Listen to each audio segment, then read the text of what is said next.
Cap will be bringing you all the actions. We've got sick games. Mineski versus EG. Secret versus VP. Pain versus Effect. The creme de la creme. Just the bangers keep on coming. Our obs will be Scriff. You should always acknowledge your observer. He's True. a very good observer. Scriff, at Scriff, SKRFF. He's a boss. Our camera guy is Camera Guy. What's up? 10 seconds I don't actually know you. Sorry? Cataline? Cataline? Yeah. Okay, that's our camera guy. That's our setup for today. Thank you for joining us. Now we get into the draft. We already have some picks and bans. And we have a first pick, Dark Willow. Oh yeah, we're this is DAC by the way. Oh yeah. You didn't know. If you didn't see in the giant letters, Dota 2 Oh hey, Asian they changed it. Championships. Dota 2 Asian Championship 2018. Oh no, there's some other tournament where it's still on the 2016 ticket. I don't know what tournament that was. All right. Well, we're gonna have a. Oh, by the way, Pangolier is being banned by against Mineski pretty much for the rest of this tournament. I believe. Ice will never touch that hero Yeah, again. yeah, that won't be happening for a while. Okay, so here's the debate: did they use it too early? 10 seconds. Yeah, Like, did they pull that out? Because the thing is, maybe they don't think 5 they're on the seconds same remaining. level, like they needed to do a little trickiness. And now they're in a position where if they win this, they're top 8 at this event. Yeah. They get put into a very good seed and a very good position. So maybe it was worth it. I would also maybe postulate that they were not as confident with it either. Yeah. Right? They like maybe they're looking at it and they're not sure if this is the like, haha, we're absolutely going to crush you now because we have Pangolier, right? Come on, Because they man. probably haven't practiced It's with it ice, either. ice. I know, it's ice, and he played a fantastic Pangolier, but maybe like just the fact that the rest of the team and everything, and you've got 71 drafting for you as well, so maybe from a coaching perspective, he wanted to be able to try this risky strategy in a relatively unrisky scenario. 71 is the funniest guy. Like, I am genuinely just entertained by him. I love the fact that last night he always wanted to call Sumail. Yeah. Right? Because that means you don't have to move. Yeah, In basketball, we were playing So basketball. we were playing basketball. He would always try to defend Sumail. And since we're in this match, Sumail posts up on the 3 and doesn't move at all. Like he plays zero defense. He plays zero defense. And when you say zero, he doesn't cross the half-court line. Yeah. He expects that his team will get the rebound and they will chuck it to him and he will throw. He gets the ball and immediately shoots. Yeah. He thinks he's Kobe. In Dota, yeah, he's like it's very similar to his Dota style. It's like, Yes. you know, he knows he's good at Dota, but unfortunately doesn't he is translate not on good the at court, yeah. basketball. So we've got 2 picks on each side. Nyx and Disruptor for Mineski. I really don't like Nyx Assassin. I don't know if I've told you this. Yeah. I think as a hero, it feels very mediocre. You don't have a stun. It's not really a stun because it's a stun that comes with no setup. It's not. You're like a worse Sand King in that regard. Yeah. Like Sand King is the stun to hold up all other stuns up against. Instant, and it's easy to land. Range. Ranged. It actually serves as an escape mechanism or Yeah. certain things at times. Meanwhile, Nyx Assassin, really long animation, and it's really hard to land. So sometimes people say that when you play against Nyx, if you think about it, when you play against heroes like Nyx and Night Stalker, they can't provide enough in these team fights. Right. They don't threaten. Because if you just push with sentries, Nyx's potential is limited. But I do think that some of those issues are shored up by having Disruptor. Because Disruptor does provide you team fight. There is something to note, though, is when you have a lineup with a Disruptor and a Nyx, you have to be the ones being aggressive. Like Mineski cannot afford to take a loss in the early game too hard. You want to be Vendetta, set up a kill, then get an extra kill off a glimpse. You don't want to be having the enemy team initiate on you. Yeah. But you can at least say the Nyx Assassin, very strong versus Dark Willow. Very strong, right? You've got an AoE stun that can hit through the Shadow Realm. You've got Spike Carapace, which she has literally all uncontrollable damage, right? She's that's a good point. Like the Brambles are out in the field. Her ultimate is out where she can't really control that damage whatsoever. So you've got a lot. That being said, you also can't block back a whole lot of damage because Brambles is damage over time. Her ultimate is little bits of damage, right, constantly. So. Oh, so we have Viper, by the way. Fear hasn't really touched Viper this tournament. I actually have only seen this guy play Viper, DK, and I'm missing a hero, and Visage, like the flying dudes. Yep. But it's okay because you don't have to play a lot. Oh, and that is a curveball and a half. So the Viper looks good because of the Nyx Assassin Disruptor, like a bunch of magic damage. This is a great team fight hero. Yeah. But then we get Underlord, a big team fight hero, and then now we get this kind of carry Invoker who doesn't give you any early team fight, but later on is one of the kind of coup de grace. Like he's one of the best team fight heroes that you can get. So Faceless Void, a hero that they've used before in this matchup, but not a matchup that, honestly, I don't think that Void is supposed to beat Underlord. We saw Sumail beat Yang one-on-one, and Kyle made a pretty infamous quote where he says, like, Sumail wins lanes that you're not supposed to win. He just wins lanes. Yeah. And this has, I think, been EG's greatest strength so far. But Mineski picking up this Invoker, it's an interesting pick. I think it's because they have this aggressive combo in the Nyx and the Disruptor, but I would imagine that you would have to also pick a very aggressive one position because you need something to create space for this Invoker. Like, you can't just allow this Invoker to get gone on. I really liked how SECC said it. He said, when you play Invoker, you have so much dead net worth. You could be #1 in net worth, but you'll do the least impact in the game. And so you have to get this guy safely to the mid and late game where he becomes a monster. So it's important for him to have like a strong laning phase. It's important for you to get him Sunstrike kills. They do kind of have that, right? Nyx Assassin is a great combination hero with the Invoker because I feel like so often, especially the support Nyx Assassin, you just are lacking that extra nuke worth of damage to be able to kill someone solo. Now you've got this global presence from the Sunstrike. They really like this combo, by the way, AA Faceless Void. I think it's because it's a kill combo. When you pick Void and you don't have like something that immediately bursts inside the Chrono, I think it's the same thing as Nyx, right? You're just short on damage, so you need that extra boost. That was my least favorite part about Navi's Faceless Void, by the way. Yeah. Is oftentimes they would roll up with the Faceless Void, and there would be no follow-up damage, and so it forced what's his name, Crystallize into a position where he had to go like Shadow Blade, Battle Fury. He had to just build a bunch of DPS items before he could get something like a BKB. Right. But Sumail is under no sort of restriction in a game like this. Have we talked about the fact that it's going up against an Invoker as well? Yeah. Time dilation, really powerful against that hero. Yeah, Invoker needs a lot of items in this game to be very good. Yeah. I should note, though, I think Mineski is starting to come into their own again. They're playing very dominant, which should be scary for a team like, what is it, Fnatic? Fnatic Express, like, that is a very crowded C field with TNC, Mineski, Fnatic. And then some of the other tier 2 C teams, I've heard, like, you know, they're getting feels better. Like they could actually just take out one of the tier 1 teams in a lot of these qualifiers. The C region is really weird because we used to look down on them. Like, even from, I don't even know why North America ever looked down on them. But remember, there was always this thing like C doesn't deserve a lot of spots. And then they magically get top 4 at every TI or something. Yeah. And then, and the funny thing is you go even farther back in history and C was like really revered. They were one of the best scenes, right? It was like C, China, like no one could touch those two. Yeah. So I think Southeast Asia is a very good scene overall. A lot of passionate fans too. I'd imagine some of them are here to support Mineski. And speaking of, I think it helps having 71, a very veteran guy who used to work with eHome. They're experimenting with this more Chinese style where they're allowing their coach to just straight up draft for them, which I think is both good and bad. Like, it can have its drawbacks in that maybe sometimes your players are confused at what your overall game plan is, but the upside is your players don't have to worry about that whatsoever. They're just here to play Dota. It takes away that stress.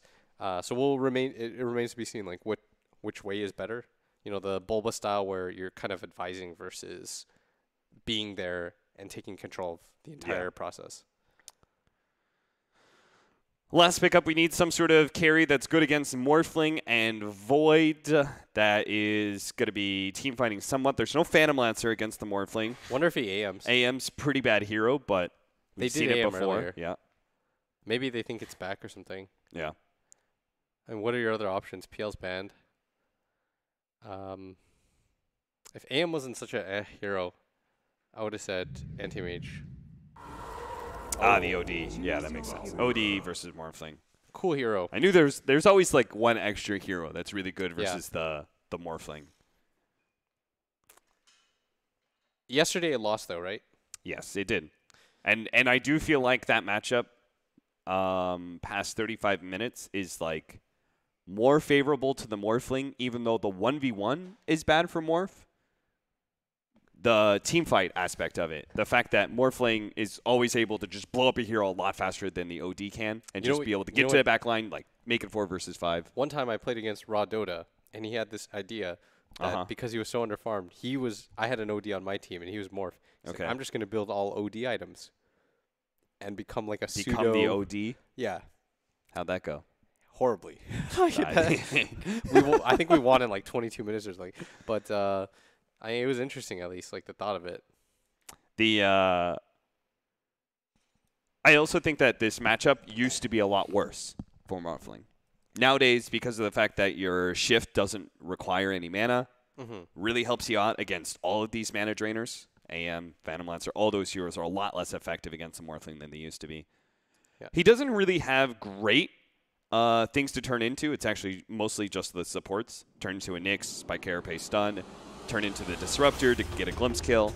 Don't you feel if they aggro in this game, like it's a really difficult lane for OD? Because I think the one thing is, if OD gets a one-on-one matchup or like a one-on-two matchup and he's given a lead, he's very strong as a safe laner. Yeah. But it feels as though if he senses any sort of pressure, it feels very mediocre as a hero, and Fear going to get clipped by that Sunstrike early on, but EG already smoked up. So what kind of... Because I think they want the Morphling and the Void to have solo lanes. Yeah. So do you think they're going to aggro, like some sort of aggro dual lanes with Viper? Potentially. That looks like it is what they are doing. I really like this. I think you should go as aggressive as possible against the OD. What you probably want to do is, if I have to tell you how this game, I think it'll go, is you give the Morph a slight lead over the Underlord, and he's going to dominate that lane. Yes. Because he will eventually get enough items and base damage that Underlord can't do anything. Then you start to move around and help out the other lanes. But you, as an AA, don't want to just like stick up at top. Okay, but that's not the way that Evil Geniuses used their Morphling last time. Why do you think it's a little bit different? Because last time they gave that Morphling the lead, but they just entirely focused on split pushing. Like, he went the Boots of Travel build. He just entirely said, like, I am just going to farm. Oh, yeah, that's fine. Until... I just think the laning phase-wise, we're doing. Okay. And the way that it'll probably go is, like, Sumail... I think they probably rotate to his lane more than he rotates to any other lane. That was unexpected. But I like this idea that they're going to have. I do not thank. By the way, I kind of want to talk about... We have talked about Mineski some, but... we were having this interesting conversation at lunch with some people like Jack and stuff, and we were comparing EG to like, or Dota teams to like basketball teams.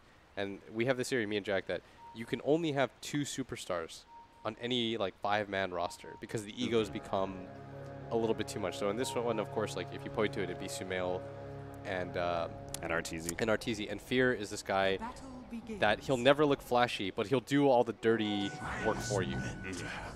And I think that's very important for a team because I often say that there's only so much farm on the map that you can distribute. So somebody has to look bad. So do you think that Mineski has that balance? Yeah, I think so. I think Mushi, I think for them it's more... I was about to say, who's your other star? Because I would say Ice. Ice almost definitely. Is absolutely the star. But who's the other one? I think Moon is the more flexible one. Yeah? I think Moon is the guy that can do it a little bit more because his hero pool at least lends to that idea. Okay, so Sunstrike to be able to get the range creep, Moon, just making sure he's got that unlocked. So I would kind of agree with that. It feels like Moon is always able to play a lot of everything. This means, by the way, from the core role. Yes. So and I'm going to postulate that you can have one superstar support. Yeah.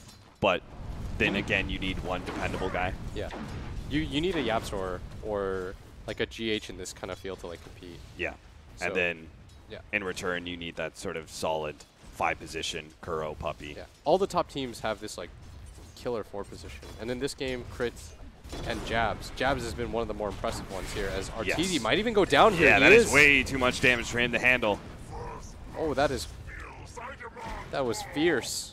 And instead of the Morphling having an early lead, it's going to be the Nyx Assassin giving Ice the lead, and he's going to be able to get that earlier Soul Ring, which you can already see has half the components for. If he's able to start spamming out the Firestorm against this Morphling, I think this could be a lane that Ice actually wins. Yeah, and in mid, Sumail getting really aggressive on Moon.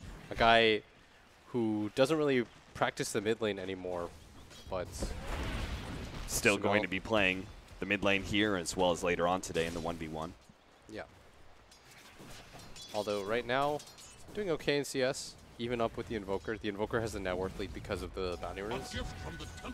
But things are relatively okay. And we don't see very many mid laners without like high regen anymore. Yeah. Because of the removal of Poor Man's Shield. But I think this matchup's probably okay-ish. Grit just forces out TP away. Jump out from Arteezy, having a waveform away from Jabs. So this Underlord Nyx Assassin dual lane is proving to really be able to bully Arteezy quite a bit. He's 5 and 7 right now, more denies than he actually has last hits. So it's up to Evil Genius's aggro dual lane of their own with the Viper and the Dark Willow to be able to put the same kind of pressure out. And it doesn't seem like they're doing quite as well. Well, Viper actually has more CS than the OD, so I guess it is going quite well. It's going okay. I think they wanted to go a little bit better though. It's not going nearly as well as this top lane. They're not shutting out Mushi as well as Arteezy's being shut out. If this is a pub game, Arteezy's saying like, "Get me out." Yeah. Like, this is not enjoyable for him to play it. The Nyx Jabs is being really annoying. He's already pulled the creep wave.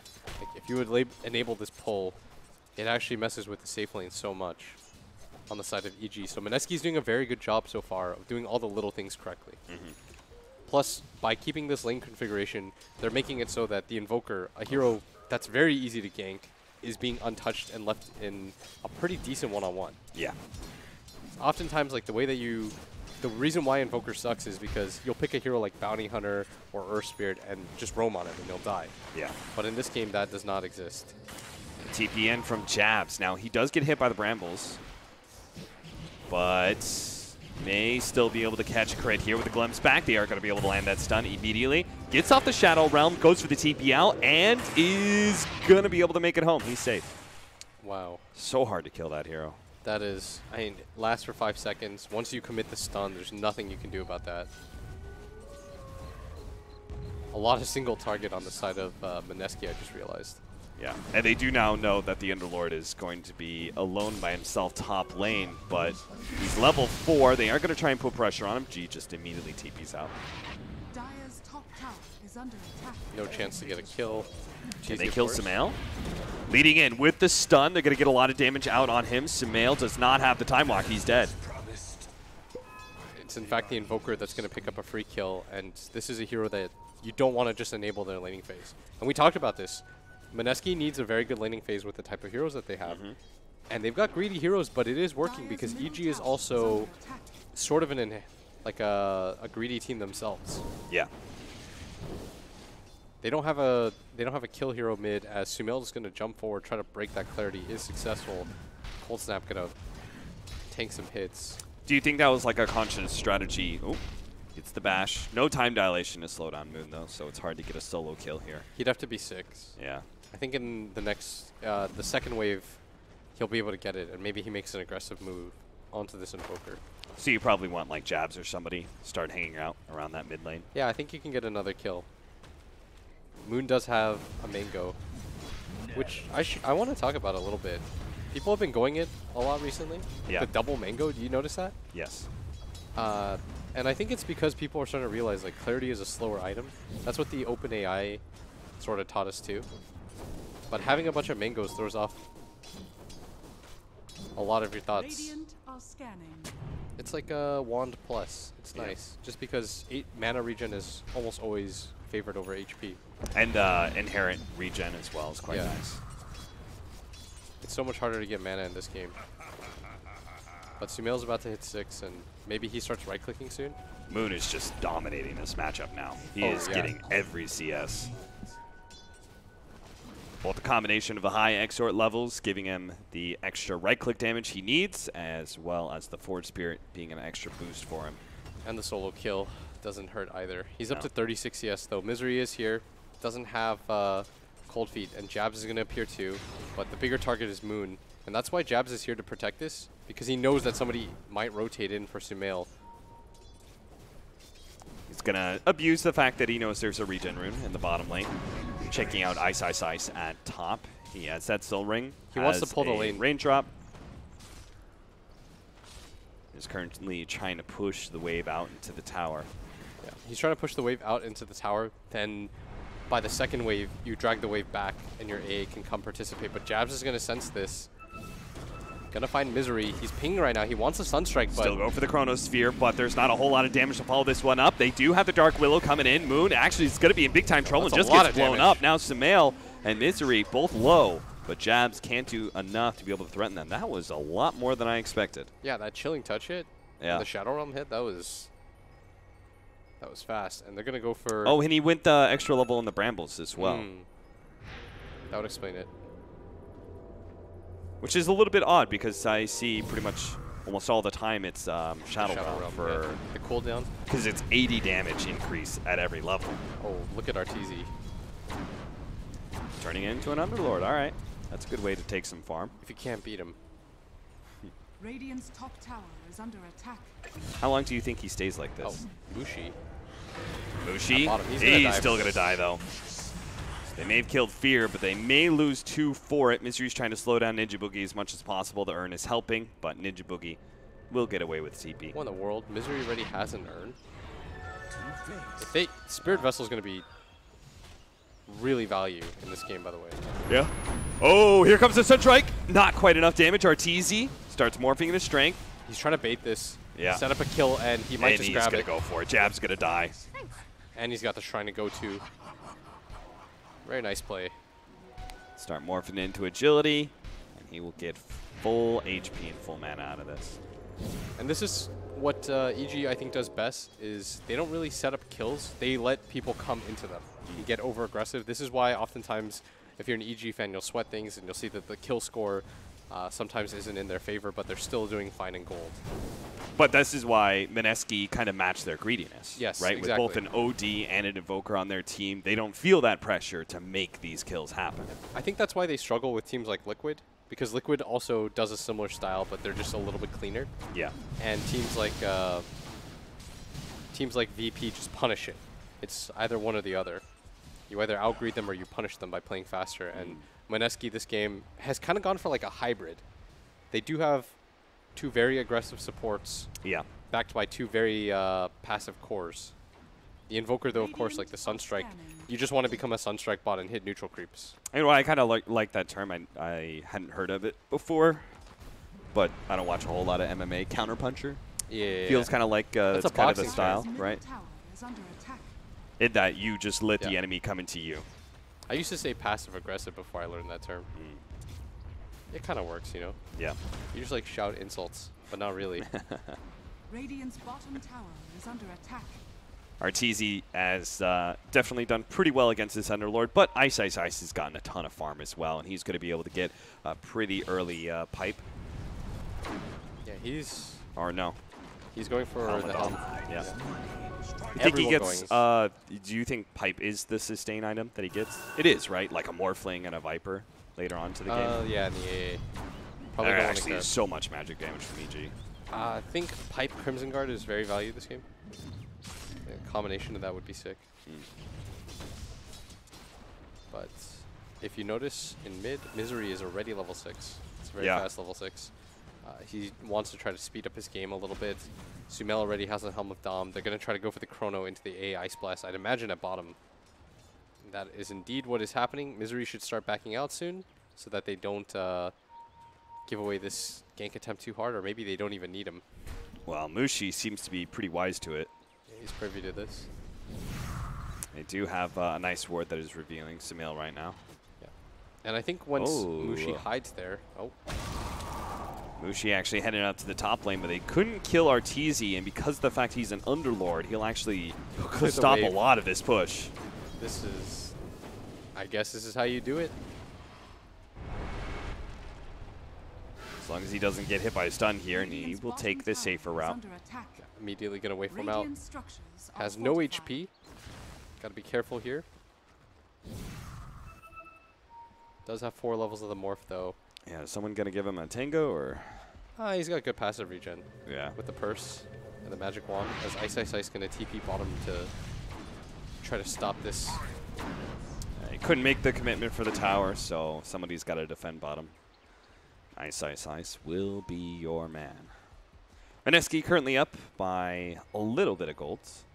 All comes down to who finally finds this opportunity. They're going to go for the kill on crit. Do manage to land the stun. He gets off the Shadow Realm, and oh my goodness. That was one hell of a whiff there from Moon. I think he would have killed him if he hit that Sunstrike. And meanwhile, Chronosphere bottom lane, they do have the Ice Blast coming in. So the Underlord's going to be cut down pretty quickly with all the magic damage coming in. Ice, Ice, Ice will end up falling here. And Sumail gets the Time Walk ahead of that stun from Ninja Jabs. Boogie, he's looking for it right now. He's trying to get the glimpse, but are they really going to be able to take this? Well, yeah, they've are. got the OD. So now with the Sunstrike coming in, didn't quite claim the kill. Feels It's actually bad. Jabs who's the one takes it. That's like the worst situation. When you're an Invoker and you set the Sunstrike, you actually want to be the KSer Yeah, in games like this. especially since you're blowing so much mana. Stun is going to come out, has to dodge the brambles, but Arteezy's right on top of him, and they've got the extra damage coming out from the Dark Willow, and they're just going to run him over. What an insane hero. They do not grab the tower, though. They're going to have to wait for this, but Arteezy's starting to get pretty farmed, and that was a kill that this Invoker could not afford to give up. He's the highest net worth in the game. That's going to set Arteezy just behind him. And imagine in this time dead, he's going to take advantage of this. And this is what I'm talking about. They don't have cores on the side of Mineski that necessarily create space for each other. That's why they're all in independent lanes, and it's the supports that are making the majority of the rotations. Like they're bringing the fight to them. Evil Genius is going to go for a 4-man smoke up. Now, the Nyx Assassin was in this area recently. They're not going to run into him, though. They're trying to go for, if they can just kill the Underlord here, who does have his ulti. Arteezy trying not to give this out. They kill the Underlord, they take the tower, and they've caught him with the Smoke Ink. Not going to try for the Dark Rift, it seems. Feeling like there's going to be too much here. But now Mushi's going to join this fight, and he's actually getting a lot of intelligence. Going to be able to blow up Fear. Arteezy's quite low as well with no mana. Well, no, he's got a little bit of mana. So they end up trading 1 for 1. Yeah, wrong hero. Oh, there's a really cool interaction, by the way, that we should note, too, is that when he is the Underlord, he retains the Atrophy Aura bonus damage. Oh, okay. That's pretty sick. I forgot about that. Really neat. That's going to allow him to hit pretty hard when he does go for the swap, as Arteezy tanking some damage here. Going to throw out. Oh, caught him. And now, with the Ancient Apparition Ice Blast coming in, they're going to be able to take the Invoker down very easily. Moon just really in the wrong position there, and Crit snags him with his maxed out brambles. You just can't take fights with Invoker. Yeah. This hero doesn't do anything for you, and I feel like this is a pretty big mistake from Mineski trying to get aggressive in this lane. This hero should just be in this area doing what Mushi's doing right now, hitting these 2 camps, getting the mid-wave when it comes in, farming Ancients with your Forge Spears until you get Aghanims, and allowing your 2 supports to get aggressive on the map for you. Right. But they might have just gone like a little bit too greedy with their 3 cores. So right now you're seeing the problem is that Moon feels like he has to make space for Mushi, but he's an Invoker. Yeah. So while Moon may have been the space creator in plenty of other games for Mineski, he's got to take a more selfish role here. Yeah, he's just got to farm. Just leave his team out to dry. Crit's going to come forward, trying to get some damage onto the OD, just kind of poking at him, making him feel threatened, making him feel like he can't really pressure the tower like he wants to. You notice, by the way, that both supports on the side of Mineski, they have to play together because they don't have that core to work with. So where it looks like EG can split up their supports when they feel like, because they've got more global presence in the AA, and their cores can enable kills. Like this Void, whenever he's got Chrono, can set up a kill. And it's not the same on Mineski's side. So their 2 supports, if you notice, are almost always together. And this is like something important to know, like how much your supports are able to get. That's why when you look at EG supports, they just have more levels because they're able to just go around the map, farm out waves by themselves. They can show in waves, whereas Mineski supports can't. Yeah. Dark Rift into the pit, huh? He's going to just solo Roshan. It's a cute little play. Oh, what? Yeah. Ken? Yeah, he feels like he's got the regen to be able to do this. He's going to allow the Satyr to be able to tank up. Oh, this is really neat. Yeah, because the Unholy Aura combined with the Helmet Dominator, he's got a ton of regen, so he can just kind of transfer back and forth.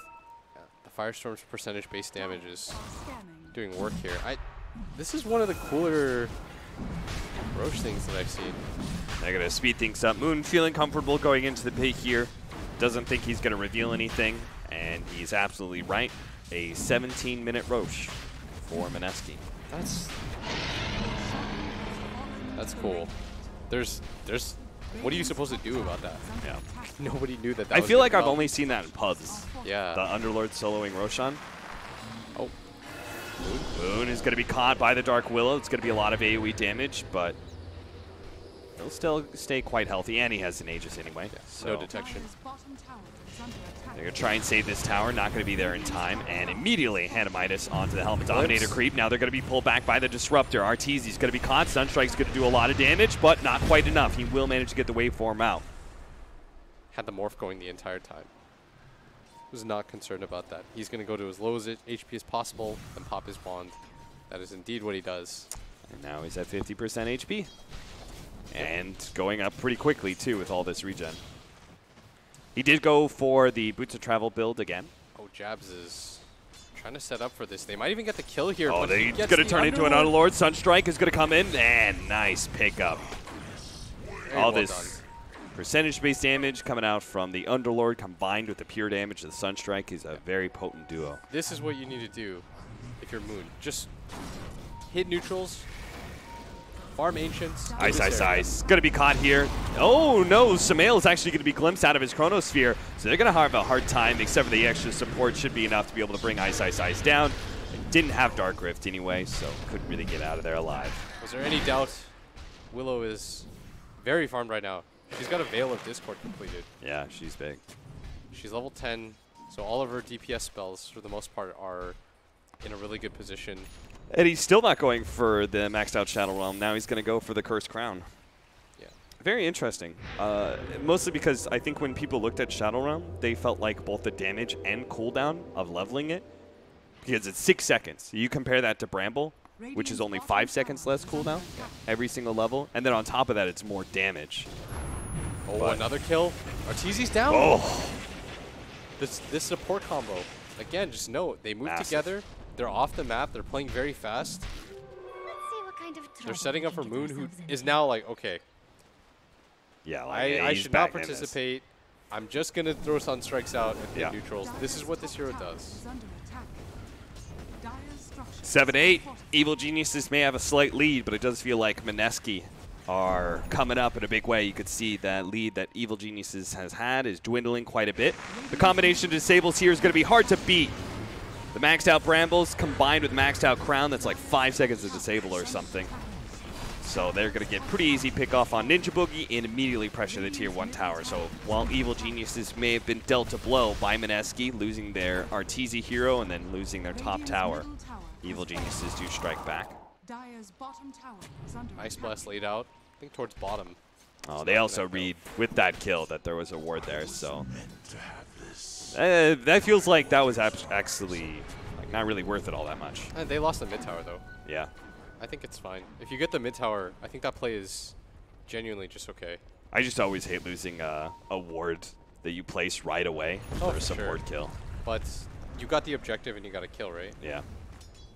You're not too shaken up about that. Mushi's just waiting in the wings right now. Has a blink and a force staff. It's actually pretty farmed in this game. A Ice Blast gonna come through. Mushi though. Dark Rift. Oh! Sumail! Oh, actually going to be canceled there. Meanwhile, Mushi completely dodging that Chronosphere. Back over to bottom lane. They are going to be able to get the Static Storm onto Arteezy. He's being ripped apart by the OD. Oh, that has such a big effect. If they catch the OD, maybe they don't have the damage to kill oh, absolutely. the Morph, because he did have a lot of stick charges. Mushi hit him quite a few times. Oh man, Sumail with a big whiff.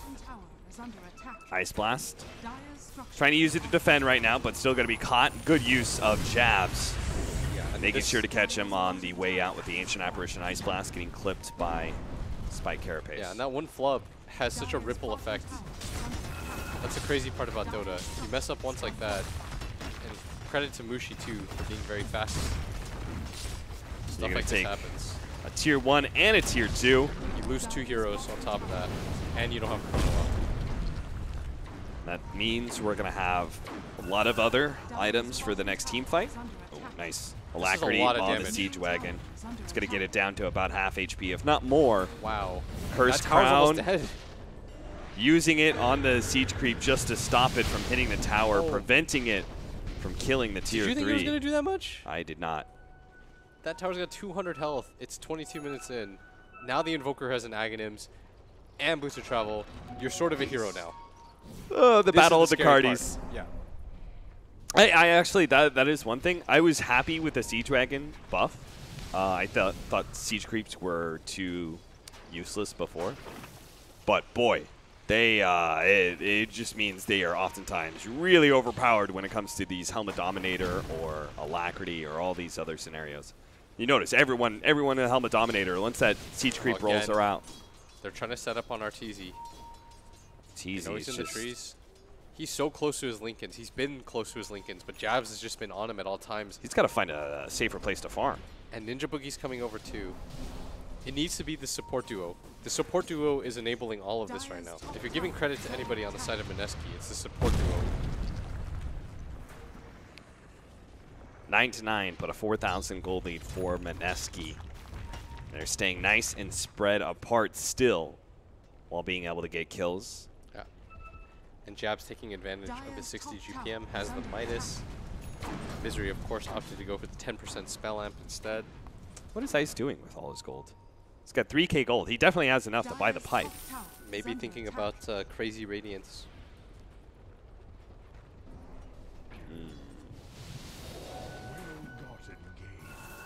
I'm not sure how I feel about that. No, he just bought the pipe. All right, good. Good job. And he's going to go Greaves. I thought he'd go Crimson. I think Greaves is a bit better here. I'm not sure how I like Crimson Guard against. Isn't it nice against Void and Morph? It's nice against Void. Is it good against Morph? I'm sure it's fine versus Morph. But acceptable. This tier 2 tower is going to fall now, and Mineski, they looked. It looked rough when they played VP, but pretty much everybody looks that's true. rough when they're playing VP lately. Are looking very good against pretty much everyone else that they face, including Secret. And now this top push is coming in. And look at this. The double armor on the creeps. It's going to take a while for them to actually kill it. I mean, the Forge Spirit get a lot of damage onto that tier 3. In the meanwhile, bottom tier 1 is going to be going down soon. But Mineski are going to try and take a fight out of this one. Leading with the Pen of Malice and just getting a bit of harassment damage, but Mineski really don't have that many heroes in. Now they're going to be caught by the Chronosphere. Locked in too, but Invoker pops out from the trees, doesn't really land any of his spells.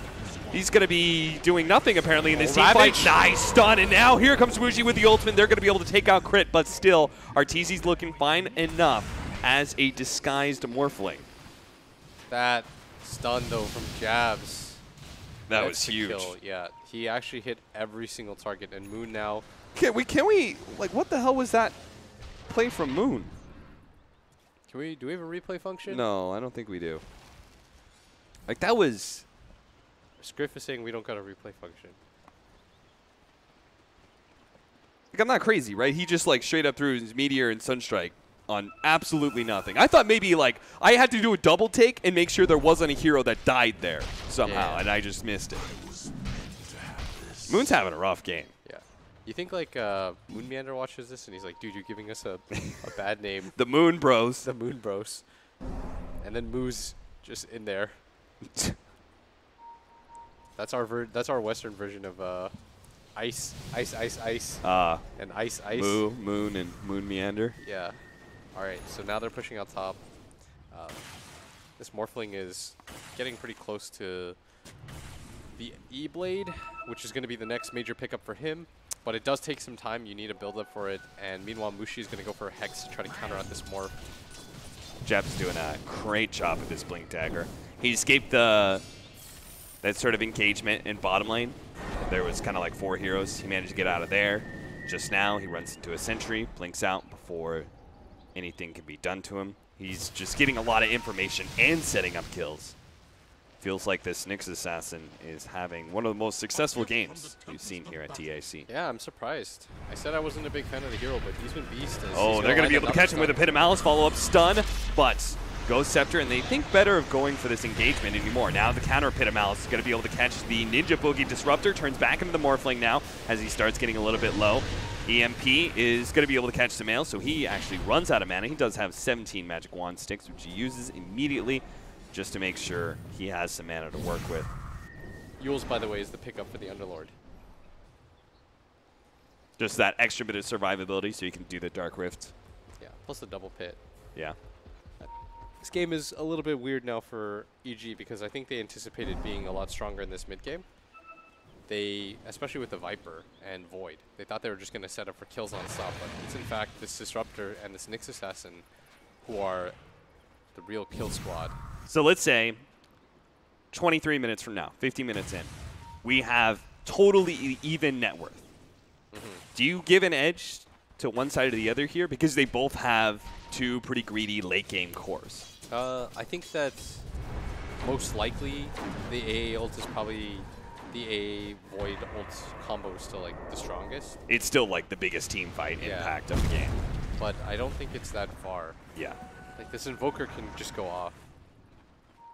As can this OD we've seen. Yeah. This is a very good game for pretty much all the cores. Aside from maybe like for Mineski are about to take a tier 3 for free. Tornado just to toss some of the creeps up in the air, giving that extra bit of time, but a glyph goes down from Evil Geniuses.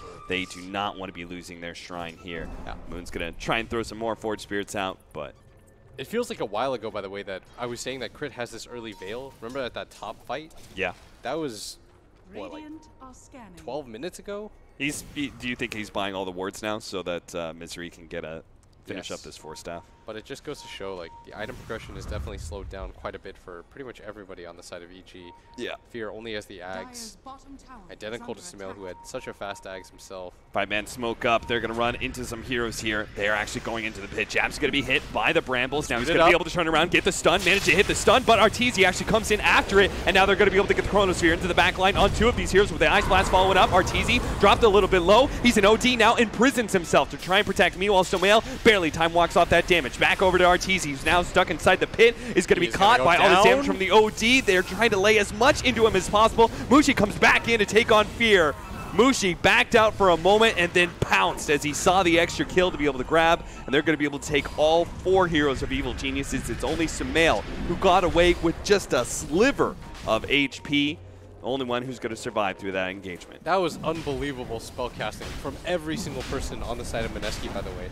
He gets the glimpse off, so he doesn't die to the Void. No one's hitting the backline supports. The major Chronosphere, that major team fight spell, not really utilized to its full potential. Both supports on the side of Mineski managed to live. Ninja Boogie gets off every single one of his abilities. Oh, Sumail still going to be caught here. He has no mana, but a blink. Looks like he will get away. And that's stunned by Jabs. They ran into it again. Yeah. That set up for the Disruptor ult onto 3 different heroes. The support combo from Mineski is playing out of their minds right now. Okay, so do you think that Sumail can Chronosphere these supports like that? You can if you can blow them up. Okay. Because I kind of feel like he needs to focus on either hitting OD or Invoker. I think it's okay if you turn it into like a 3v5 fight instantly. But the problem is that Jab's got a really nice stun off. Ninja Boogie gets his glimpse, he gets his ult, he gets his entire toolkit off. Plus, they position themselves in this top area, so it's not easy for EG to walk through. You see what Ice did in that fight? If you had a replay, he walks in front of them to create this like wall where he protects them. He's like, if you're gonna run through and get to them, you have to get through me first. That's just such good positioning by the entire squad. And now a Scythe of Ice for Mushi. This is looking like Mineski could close this out pretty quickly here, especially if they continue to get these pickoffs on Arteezy, and they do. 302 gold. Mineski on quite the tear now. Uh-oh. Mushi going to be caught here, hit by the Ice Blast. Going to go for the imprisonment play and has a blink up. There's a lot of AoE damage. He will manage to blink ahead of it. Gets a little distance, though. The Ice Blast is not going to take him out. And he will survive. Great play from Mushi. Mushi, not the healthiest man right now, but they might just go for the push instead anyways because Arteezy is still down for 30 seconds. They have roughed him up in this game, 2-6-3. Moon TPing in now. I love that. A great split push up to the top lane, drawing a lot of heroes, and now TP's bottom. And then look at Mushi. He's always playing into the side here, making sure he's never the one initiated on. Sunstrike going to land onto the Dark Will, down to about half HP. He's going to have to heal up as a result. Look at Meanwhile, Jabs positions himself right in the front. He's got an Aeon Disc. They can't really go on him either. And that's going to be the counter to the Chrono. One of the better ways to do it, too. Dire's bottom shrine is under attack. Jab so far, he's making me a believer into this Nyx Assassin. And it helps because of the Disruptor. Yeah. Ninja Boogie almost has an Aghanims himself. No GPM talent on this hero, just sheer amount of not dying. He's got 2 deaths in this game. Invisibility. Been a part of the majority of the kills, too. I think this combination just seems to make this game really difficult for Sumail. The fact that Jabs is always playing super far forward, as well as, I guess, Ice, Ice, Ice. And then the fact that Mushi just plays super far back. They are going to be able to catch the support here. Chronosphere could be used on just the Disruptor kill. That being said, Sumail does have the Aghanim Scepter, so he's kind of willing to use it, since he'll have the Chronosphere back up in about 50 seconds. You see Arteezy, by the way, has the BKB queued up because I think he feels that the timing on the E-Blade is so late. Yeah. He might still end up going for it the closer he gets to the gold anyways, but Mineski are taking advantage of this hero. And really taking advantage of all of these siege creeps that they keep on dominating, as well as the Force Spear pushes. Misery trying to get away. All right, they're missing like everything. Yeah. Mushi missed like 4 right clicks there too, but it doesn't matter. Misery's going to go down anyways. Viper Force Staff, huh? Yeah, he's had it rough here. No space created for pretty much anybody on the side of EG. It started with Mineski getting that sneaky Roche. Yeah.